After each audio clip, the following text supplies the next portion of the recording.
Hello, my name is Steve D'Agostino, and my co-host Ann Fernald and I welcome you to the Twice Over podcast. Because to teach is to learn twice over. In this episode, your students will never go deeper than you.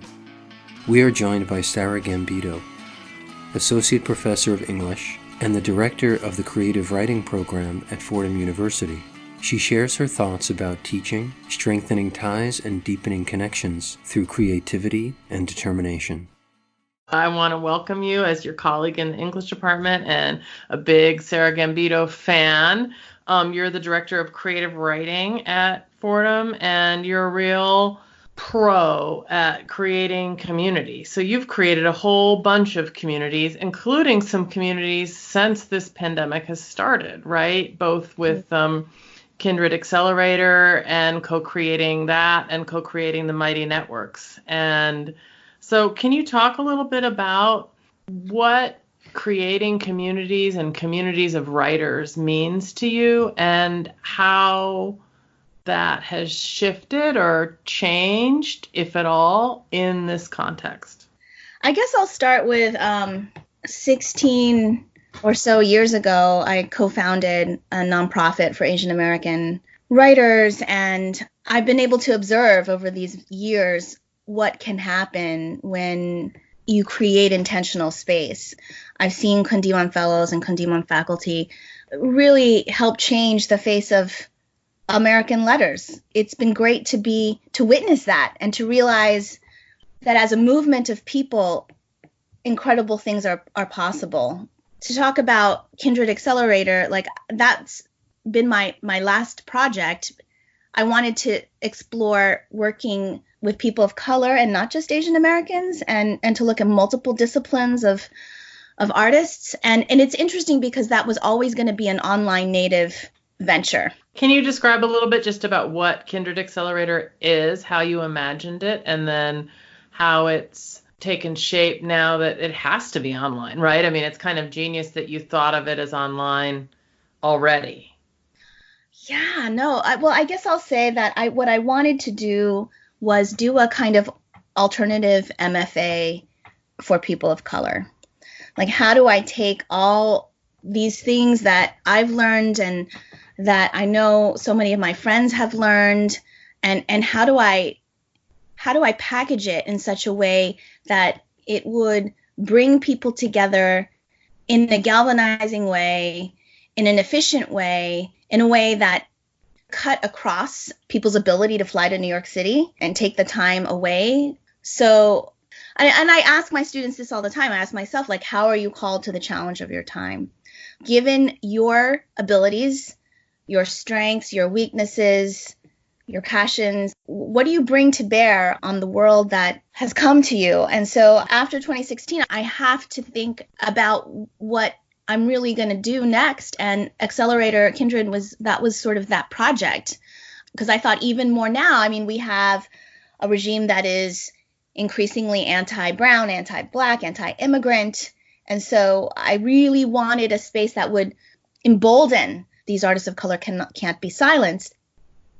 And I guess here's the thing, too, in terms of talking about community. My preferred mode of working is working very intensely with a small group of people, and that will grow. So Kundiman, like, we started out with like 18 fellows, and now we have over 300. I think we all long for something that will intervene very strongly in terms of what it is we need and how we want to connect. How do you do that virtually? Yes, very, very good question. So we do a lot of guided meditations. Last week, the last 5 to 7 minutes, we did a guided relaxation, and we took a nap together, like in our separate spaces. And I have to say, it was wonderful. It was so good. It was so, so good. Wow. And that was on like a video call? Yes. Like a Zoom call? Yes. Oh my goodness. And it was through my investigations for KindredAccelerate that I found Mighty Networks. And so when all of this nuttiness was happening, having to teach remotely for Fordham, I had started something on Mighty Networks for creative writing concentrators, and that was going really well. And then, can you describe Mighty Networks to us? It's a private community for the Fordham English department, and we host events. We have conversations on different topics. People can subscribe to the topics that they're interested in.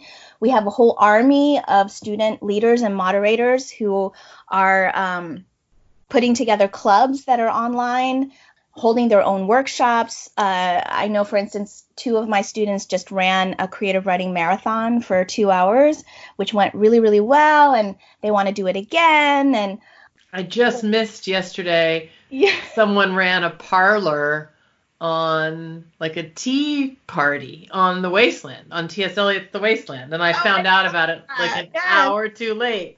But it was I was so moved and touched just to get a little notification on Instagram saying, I'm so-and-so and I'm a senior and I love T.S. Eliot and come talk to me at 3:00 about his poem. Yes, absolutely. Absolutely.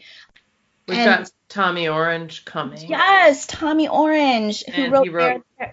Yes, who wrote There. And it's a great book. Such a great book. And I'm teaching all seniors, like many seniors this semester, and to take like the idea of them not having the Read Writers of Color series this year, like just was not an option. And so we brainstormed this idea of having a picnic with Tommy Orange. So we're going to ask people to do home picnics. Here's my thought on community, especially remote community. Okay, and this is very much something I'm wrestling with, right? So obviously, if we keep thinking about that which we cannot have, right? That which is lost to us since we can't teach face to face, then obviously it's impoverished, right? But then I want to think about then what becomes possible because we're teaching online. So for instance, I don't know. I think that's where I'm trying to spend my time. Like, what are the possibilities rather than what are the losses? The losses are real, and there's nothing I can do about that. But then what becomes possible if we're not afraid to be a little zany or a little out of the box? Like in some ways, like people have more access to you if you let them.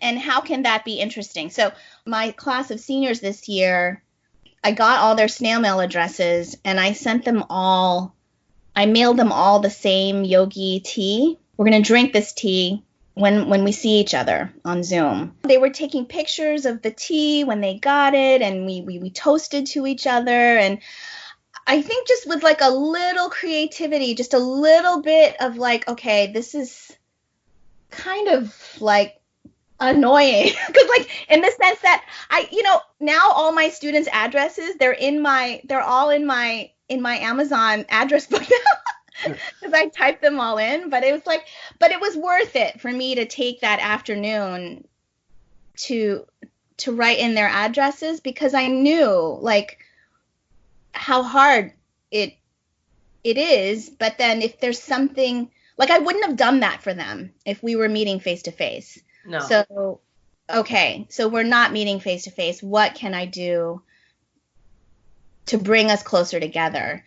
So I guess that's where I'm at. Like, I'm just trying to think about, I think that if we can just not take ourselves too seriously and be kind of be, I'm just not afraid to be vulnerable. I'm in our little dank little spare room, and behind me is this hulking mountaintop of like toilet paper and paper towels. And my husband was like, I'm just going to move these so that people don't see them like behind you. That's like money in the bank, though. You got to keep those. It's like... I know. But the funny thing is, I told you, like we were talking about the pandemic. To not talk about it immediately would have been crazy. So we immediately started talking about it, and then I turned my computer, like my husband had moved away the toilet paper, and I turned my computer so they could see it. So I think I think a little humanity goes a long way. I think that nobody wants to talk endlessly to talking heads. You're on display in a whole other way, I think. And I think I'm still understanding. It seems to me that you've been talking about how you've been putting yourself out there and finding creative ways to be human and create sensual experiences, but at the same time feeling this tension about disclosure and revealing, where you live and so on.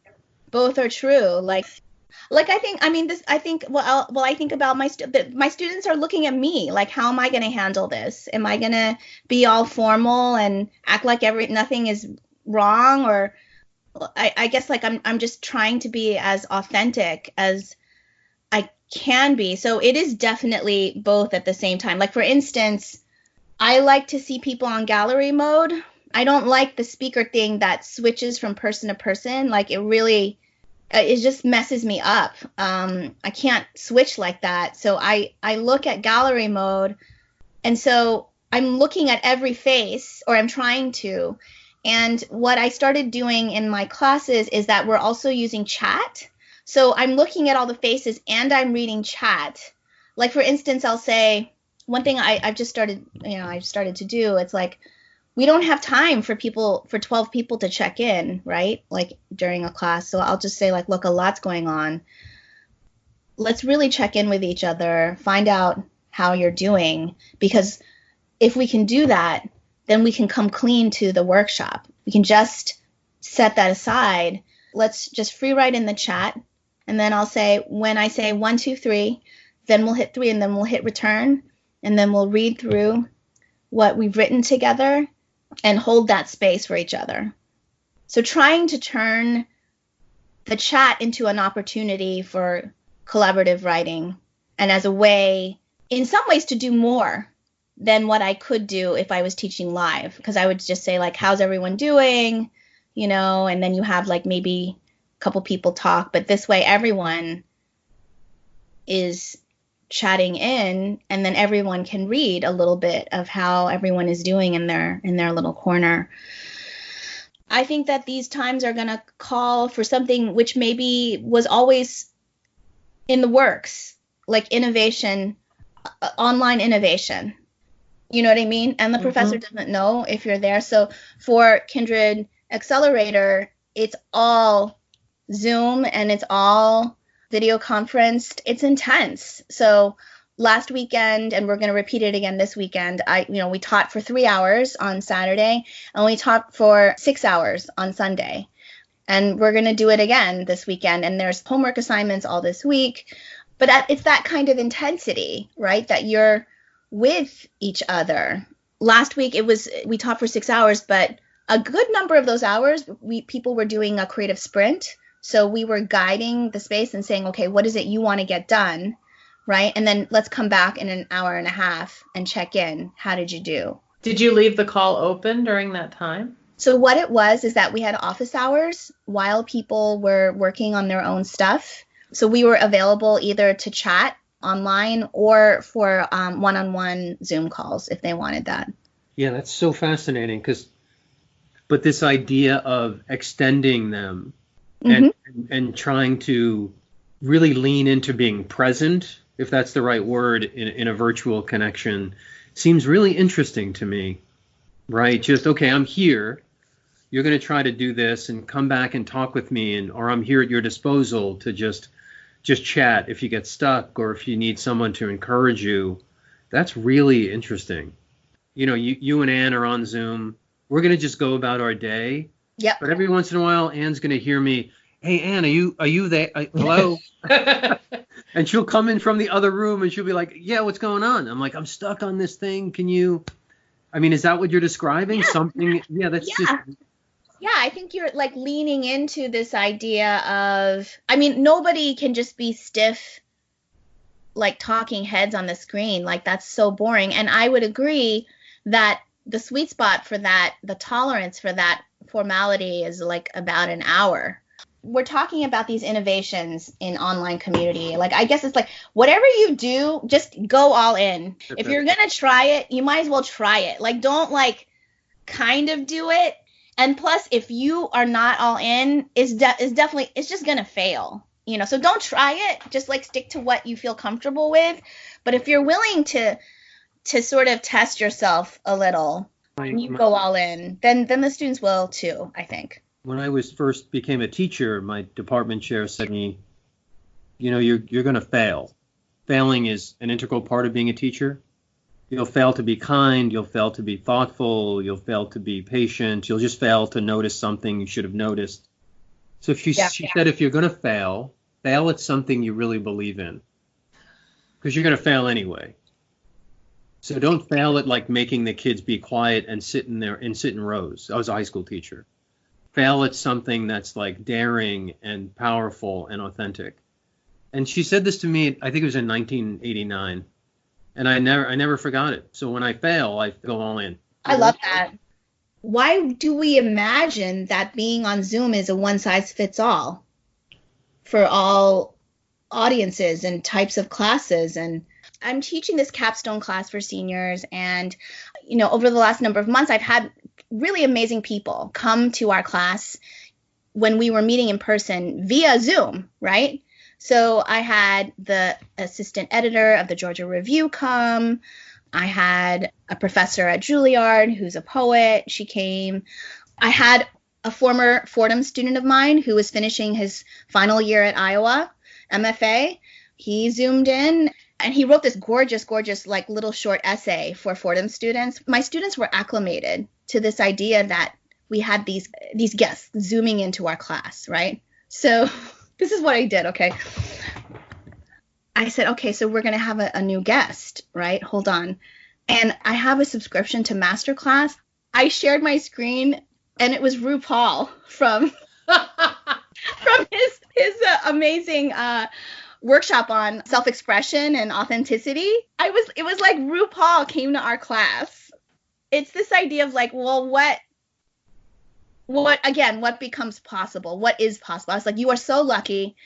You know, this is a superstar, an entrepreneur, an artist, and I'm going to make it happen for you right now. And I shared my screen and we watched this like amazing 6-minute video of RuPaul. Like and what was so nice about that too was that he was very vulnerable. You know what I mean? Like it was clear, like he hadn't memorized his lines or whatever, but he was just talking like you would talk to anyone.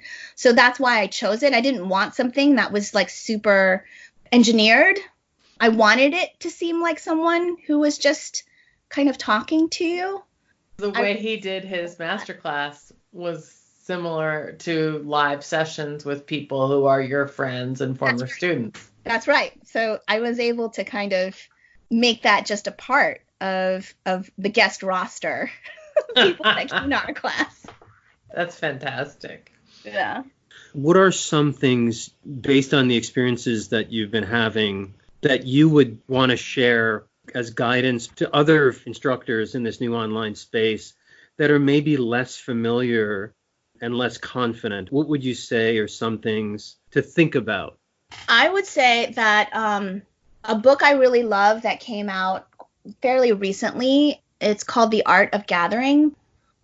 She's like a master gatherer. Like she gets together heads of state. She talked about like how to plan a birthday party and how to put together a baby shower and you know, how to get people from warring companies like to agree together. And you know, behind this was a philosophy of what is the reason why you're gathering? What is it you want to do, right? And so she talked about teaching for a little bit, and she said, if you ask a chemistry professor, okay, what is it you want to teach? And she's like, oh, these formulas. But she pressed the teacher. She's like, no, what is it you want them to learn? And she said, I want them to have a relationship with the organic world, right?